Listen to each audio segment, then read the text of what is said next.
More and more news reports are popping up describing warehouses. It's massive, and it's zoned for industrial development. It's even right next to an Amazon warehouse That the Trump administration is acquiring. For a price tag of about $70 million, the 418,000 square foot building is equal to more than 7 football fields. With plans to convert them to detention facilities. Congresswoman, what do you make of the DHS warehouses going up across the country? ICE has spent over $500 million acquiring these formerly commercial sites. We're seeing what ICE is doing. I think every American should be alarmed. That's in addition to the tent cities like Camp East, Montana, that are already operating around the country. They are building up and have built a black box system that disappears people, both immigrants and U.S. citizens alike. Before the election, Donald Trump said he would deport as many as 20 million U.S. residents. I am your retribution. I am your retribution. We are witnessing the mushrooming of something very dangerous here. People weren't taking it, I would imagine. They couldn't take it. God bless you, Bobby. I hope I didn't catch COVID just there. Whatever noises Trump has made about dialing back after the killings of 2 U.S. citizens in Minneapolis. Well, I haven't heard that, but certainly he shouldn't have been carrying a gun. There is no real halt to the ethnic cleansing project. I want to thank Stephen Miller, who's right back in the audience right there.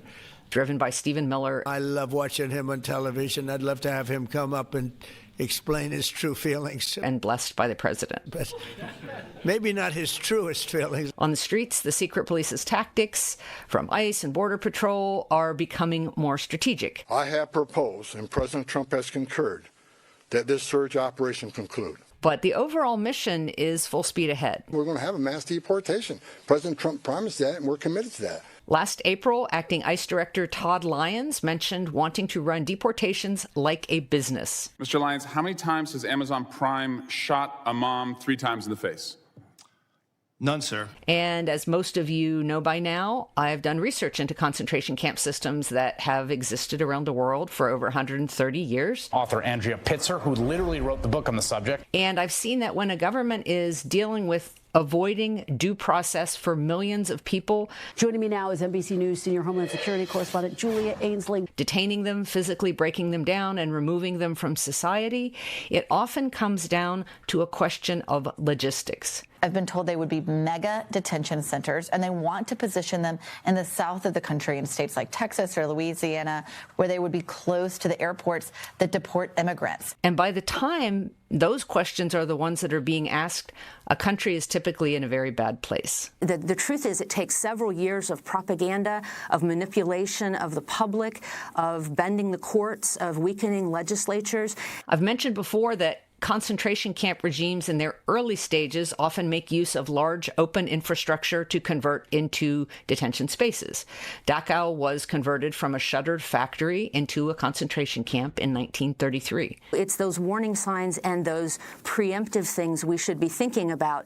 Authoritarians tend to seize existing facilities while the government works on building new, more permanent structures. So you'll see stadiums, warehouses, racetracks, and the like commandeered to hold masses of people. We're talking about being able to hold tens of thousands potentially in one area. All over the globe for more than a century, how to detain vast numbers of individuals with the least investment in their care. And of course, there are some concerns about bringing them up to code, how they're going to retrofit them. And often a deliberate desire to harm them has been a key concern of most of the world's worst leaders. They're poisoning the blood of our country. Today I want to talk about this warehousing of humans, why it's a threat. Getting them out will be a bloody story. And why it's necessary for everyone to move against it as quickly as possible.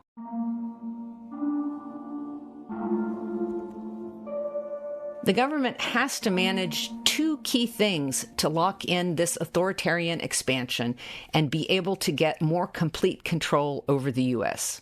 2 ICE officials who asked for anonymity to speak to Reuters said the agency has been tracking the names of protesters in an internal database for several months. First, it has to expand personnel to grow the numbers of agents in terms of ICE and Border Patrol enough to be able to suppress dissent more effectively. They say the database contains names, photos, actions that provoke suspicion, locations, and license plates. and that the effort was intended to spot patterns that could lead to charges. Secondly, it has to create a lot more detention beds to establish a much larger camp footprint, camp system to serve as a tool of autocracy. My next guest has been a driving force behind President Trump's immigration policies. He is White House Deputy Chief of Staff for Policy, Stephen Miller. That can be turned against those the administration wishes to target at any point. The Democrat Party is not a political party. It is a domestic extremist organization. Trump and his allies are making progress at both, though they are nowhere near where they need to get. I am here today with Aaron Reichlin-Meldick, who is a senior fellow at the American Immigration Council and an expert at all things related to immigration policy in the United States, especially over the past extremely tumultuous year. Though the Department of Homeland Security announced in January it had doubled the number of officers and agents from 10,000 to 22,000 during the first year of this Trump administration. I think best comparison is to the massive hiring surge of the Border Patrol during the Bush administration, when about 10,000 new officers were brought on board in a 3 to 4 year span. Now we're looking at 10,000 new officers being brought on board in an 18-month span, or potentially even shorter than that. Those gains were only possible due to the removal of age restrictions and cutting training time in half. They ended up cutting a lot of hiring standards, and they ended up hiring a bunch of people who were manifestly unqualified or outright criminals. There were a number of cartel double agents that got hired during that period, and it led to a significant rise in corruption in the years after that because they had really lowered the bar for recruits. Everything that's happening now is that on steroids. Even so, that process and its results are under investigation right now. Congressmember Delia Ramirez of Chicago, the daughter of Guatemalan immigrants, announced she's taking the first steps to impeach Kristi Noem. Meanwhile, ICE and Border Patrol are becoming the focus of shame, pariahs to decent people nationwide. Now, let's talk about you, Mr. Scott, and CBP next. Under your leadership, CBP has attempted to execute Marimar Martinez, shooting her 5 times and not releasing the footage that you should release so that we can see the evidence, murdered Alex Preddy, used chemical agents dozens of times in Chicago after a judge ordered you to stop, conducted warrantless surveillance and racial profiling, and acted with total disrespect and disregard for the law while engaging in roving patrols, plate switching, dangerous traffic maneuvers, and observer intimidation. Stories of agents being forced to eat in hotel rooms when restaurants refuse to serve them, and other public humiliations have abounded. This work is good and effective and should be continued. Your agencies are unaccountable, paramilitary forces, and I have just as much respect for you as I do for the last white men who put on masks to terrorize communities of color.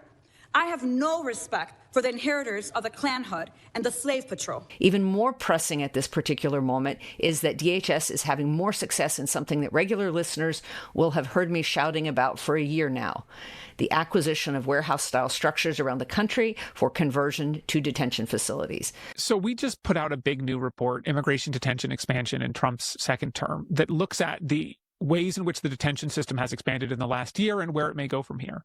Several outlets have reported these kinds of acquisitions in places like Kansas City, Hagerstown, San Antonio, and many smaller cities and towns. What we found is that already in the first year in office, the system itself has expanded by over 75%. The federal government has brought more than 100 new facilities online that are in use. Most of these are state and local prisons, jails, county jails, those sort of things where local county sheriffs are renting out a few dozen beds. Last week, Philadelphia Inquirer sent Will Bunch to Tremont, Pennsylvania, to report on the plans for a warehouse that is planned to hold 7,500 people there. But there have also been a significant number of larger facilities, often run by private prison companies, that have started holding hundreds, if sometimes thousands of people for ICE. But all of that capacity is by and large in pre-existing prisons and jails. The town itself has a population as of 2020 of just 1,672 people, which means that the detainees would outnumber town residents by a ratio of 5 to 1. The Trump administration has a new idea, and that is to purchase commercial warehouses around the country and create a new deportation system. essentially building a federal system rather than a network of contractors that are running everything. Instead, these will be facilities owned by the federal government, but operated by subcontractors, not actually operated by federal staffing. One huge reason that this should alarm everyone in the country is that during the second half of the 20th century in industrialized countries, the push in mass civilian detention was for atomized detention, where people were held in smaller places of confinement, often secretly, then killed, exiled, or released so a new batch of people could be brought in. This was largely in order to be able to carry out state detention a little more quietly and invisibly so as not to draw condemnation from the domestic population or from other countries. But now, the U.S. government isn't even pretending to espouse human rights and democracy. We live in a world in which you can talk all you want about international niceties and everything else, but we live in a world, in the real world, Jake, that is governed by strength, that is governed by force, that is governed by power. These are the iron laws of the world that have existed since the beginning of time. That pressure is gone. The shift began early in the 21st century, for the most part, during the War on Terror, when the fig leaf of anti-terror operations led the U.S. to lock up large numbers of people. And that is the model we've seen adopted since by the Chinese government in Xinjiang, by the generals detaining Rohingya Muslims in Myanmar, by India, which has created the country's largest detention center in the state of Assam. Initially, the administration focused on tent camps. And in August, they opened up what is currently the largest ICE detention center in the country, what's known as Camp East Montana in El Paso, Texas, on Fort Bliss, a military base. This camp started in August, holding a few hundred people, and they were literally building the tents as they were already sending people there. And now the U.S. is openly embracing that large detention camp model for those who, by and large, according to its own agency reports, have committed no crime save for crossing the border without documentation. The facility is reportedly in horrific conditions. People there sleep with the lights on 24 hours a day. There is very inadequate care. You're literally sleeping in a giant tent, so you constantly have a very loud noise of the HVAC and the airflow going through. People are not held in individual cells. They're sort of large detained cells. They don't look like a traditional prison. And the food is horrible, the guards are abusive, and the medical care is inadequate. 3 people have already died at the facility, 1 due to reported inadequate medical care. And many who are documented or whose documentation was summarily stripped by this administration are often finding themselves in detention these days as well. And because the conditions of confinement are terrible. And a lot of people are willing to just give up. The fact that the U.S. is currently planning an expansive network of camps holding 5,000, 7,500, or even 10,000 people at a single site is very concerning. You know, Todd Lyons, the acting director of ICE, said at a conference last year that the ultimate goal is to create Amazon Prime, but for people. And that gives you some sense of what they're looking at in the logistics. It is not just part of the larger shift made possible by the War on Terror. But when you consider the number in the tens of millions that the administration is promising to detain or deport, and when you look at the network of planned facilities that we already know about, what we're witnessing is the express repetition of a project on the scale that only the very largest concentration camp systems in history, Soviet Gulag, Nazi concentration camps, and Chinese labor camps in the People's Republic of China, have attempted. At the end of my statement was, again, to your point, it was a industry day for AI and efficiencies. But I did say at the end of it, but we deal with human beings, so we can't be like them. And speaking That's the key part that you're leaving out. Well, speaking of human beings, how many times has Amazon Prime shot a nurse 10 times in the back? This administration is actively aspiring to a system of that magnitude to reshape society to its racial, political, and cultural preferences for generations to come. Clearly, we need to have in this country exactly what President Trump called for, which is that we need a moratorium on immigration from third world countries until we can heal ourselves as a nation. This is not just a fantasy on their part. It is something for which the administration administration has already acquired the funding and the means to carry out. Damn straight. It lacks only the personnel. The idea that no one shows up for deportation is simply false.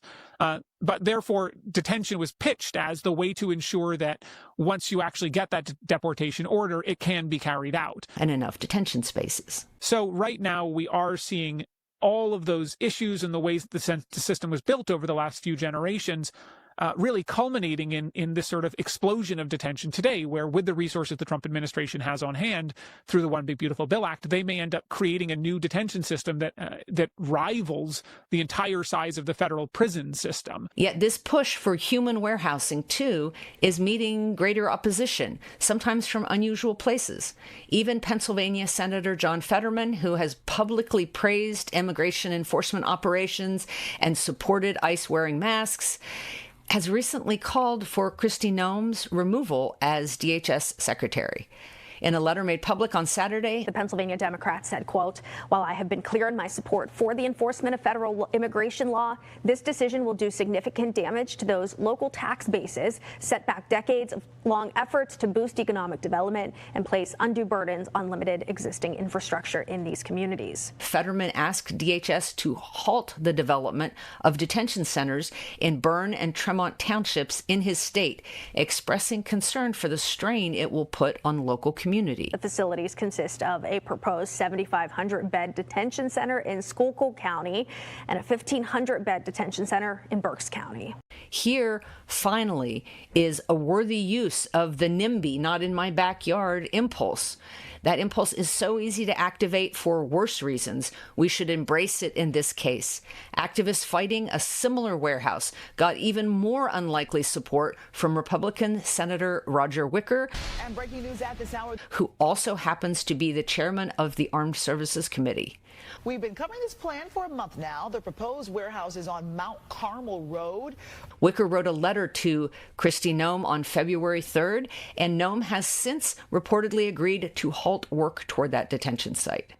He posted on Facebook that he spoke with Noem, writing, quote, "I appreciate her for agreeing to look elsewhere," end quote. In New Mexico, Governor Michelle Lujan Grisham signed the Immigrant Safety Act into law on February 5th. Democratic state lawmakers want to make sure what's happening in Minnesota doesn't happen here, which keeps state and local governments from signing agreements to detain individuals for civil immigration violations, stops the use of public land for immigration detention, and forbids the 287G agreements that let local law enforcement act as immigration agents. And to say it's not okay. Due process is important. Rule of law is important. It's what America is founded on. We can't look the other way. These kinds of agreements will not solve the problem of warehousing humans. I recognize a gentleman from Virginia, Mr. Walkinshaw, for 5 minutes. Thank you, Mr. Chairman. Director Lyons, your opening statement referenced the importance of protecting children, and I'm glad to hear your commitment to that. But they are the first steps on a path by which states can set themselves against the federal government on these issues. I want to focus on one of President Trump's mass deportation policies that the experts say harms children: child detention. In this administration, under your watch, ICE has booked nearly 4,000 children. And begin to lay the groundwork for more expansive opposition. 1,000 of them have been held longer than the court-ordered 20-day limit. Opposition is critical and creative and sometimes successful. Recently, ProPublica obtained handwritten letters and drawings from children detained by ICE. It will likely not always be possible to stop the sale of property or even the opening of these facilities themselves. This is Ariana. She's 14 years old, detained for 45 days. Since I got to this center, all I feel is sadness and mostly depression. In some cases, sales have already gone through with little regard for the will of local communities. This is Mia, 7 years old. I don't want to be in this place. I want to go to my school. Just as in Minnesota, despite the heroics and successes of city residents and supporters, the federal government remains committed to its cruel agenda. This is a 12-year-old going to the doctor, and the only thing they tell me is drink more water. The water here is what makes people sick. The Associated Press reported that fully 1/4 of kids were missing school last week in St. Paul. And this one got me, Mr. Lyons, because this is a 5-year-old, Luis Annie, My son's 5. He can't write many words, but he can communicate through drawings like this. This is a picture of Luis Annie's family. And you might be able to see that none of the faces are smiling. When I was researching my first book, I went to the site of the former Nazi camp at Neuengamme, outside Hamburg, in northern Germany. I went to that particular camp because Vladimir Nabokov's younger brother, Sergei, had died there in 1945, just months before it was liberated. Sergei wasn't Jewish, but he was an immigrant. He had first been targeted as a homosexual. Later, other reasons were found to detain him. It didn't take much to get sent to a camp. I went on foot for the 5 miles that early detainees at Neuengamme would have had to walk from the train station to where the camp stood, though later tracks were laid so that the train went all the way there. The little houses that I passed along the road near the big camp facility really took me aback.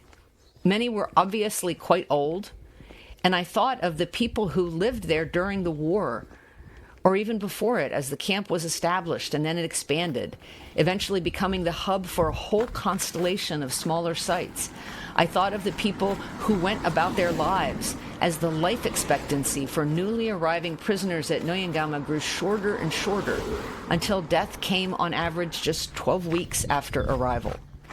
I wanted those people who lived in those houses to have done something, to have fought back.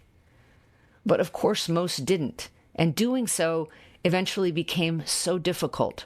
The Gestapo was so established and the camp system so entrenched that the hurdles to be able to build solidarity and do any public resistance became extraordinarily high. Any action had a high certainty of torture or even death. If we are seeing a push to build a similar camp system with a similar reach, we aren't yet faced with those same risks, but we need to act.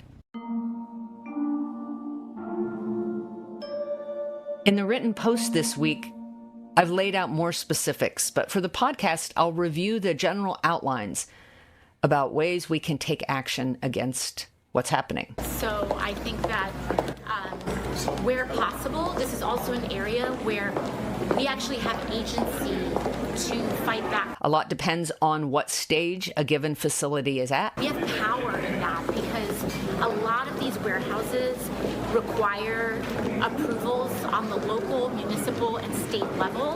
When possible, localities can preemptively bar all cooperation with ICE and immigrant detention from your community. We have to be vigilant about this. Where negotiations are already underway, you can fight the leases, you can fight the purchases of the facility by getting out the word on the ground and demanding response from elected officials at every level. Deny those permits. If your community doesn't want this in your backyard, you can stop this. You might remember the example I gave last week from Ashland, Virginia. This is conservative Hanover, where voters backed Donald Trump 3 times in a row. Yet there is opposition to his stance on immigration, in which locals managed to discourage a Canadian company from making that facility available in the end to the U.S. government. The board did just announce that they rejected their proposal. You could also use the example of accommodations made for Mississippi to demand similar treatment, as Senator Wicker did. And keep in mind that this might be one arena in which red state residents have particular leverage because Republican officials are the ones most likely to be heard by this current administration. One of my neighbors actually is a Republican, and he said, we need to put our Virginia flags out. You know why? Sic semper tyrannis, thus always to tyrants. So he's got his flag out, Republican, and all the other Republicans on the street are against Trump. Where the acquisitions can't be blocked, communities are finding ways to target the employees and the contractors from security services, food services, and maintenance. Cities, counties, and even states can create local ordinances that make clear that any company providing services to the detention facility cannot get any other municipal contracts, that any state or county licenses may be revoked, and that employees will not be able to work in schools or government positions going forward. About 150 immigrant rights activists packed a Tacoma City Council meeting urging city leaders to take stronger action against federal immigration enforcement. If a given facility comes online, documenting activity at these facilities is critical. The protesters called on the council to denounce ICE operations and shut down the detention center. And keeping up a presence that actively demonstrates local opposition is also important. Demonstrators want city leaders to revoke the business license of the Northwest ICE Processing Center. They say abuses occur inside the privately operated detention center, and outside inspectors have not been allowed inside. Networking with other areas around the country that are similarly affected can share ideas and coordinate strategies to fight this kind of desecration of communities, trying to force them into hosting concentration camps. I think we need to reclaim this term concentration camp for this kind of irregular detention of civilians without trial. In this context, it may be ideal to call them concentration camps consistently. And we need to act before the administration has the personnel in the detention facilities to broaden the scope of its actions. Let me be clear. No child, not Liam Ramos, not Gabby, or any of these children should be used as pawns in Stephen Miller's sick and twisted great replacement agenda. It's up to us to break the administration's momentum on this front. For many, this has been a faraway issue debated completely conceptually in the mind, and a side taken, as one might, for the Super Bowl. I'm a liberal social worker and proud, and my brother's a Republican, but a Republican is different than bad words I want to say about what the leadership is. It's not Republican. It's evil, it's power, it's narcissism, it's on and on. Faced with whole communities being upended by their presence and strong-armed into hosting these camps, there will be many who begin to see the mass deportation movement for what it is, something abhorrent, something truly abominable, and yet something we can stop. And that's it.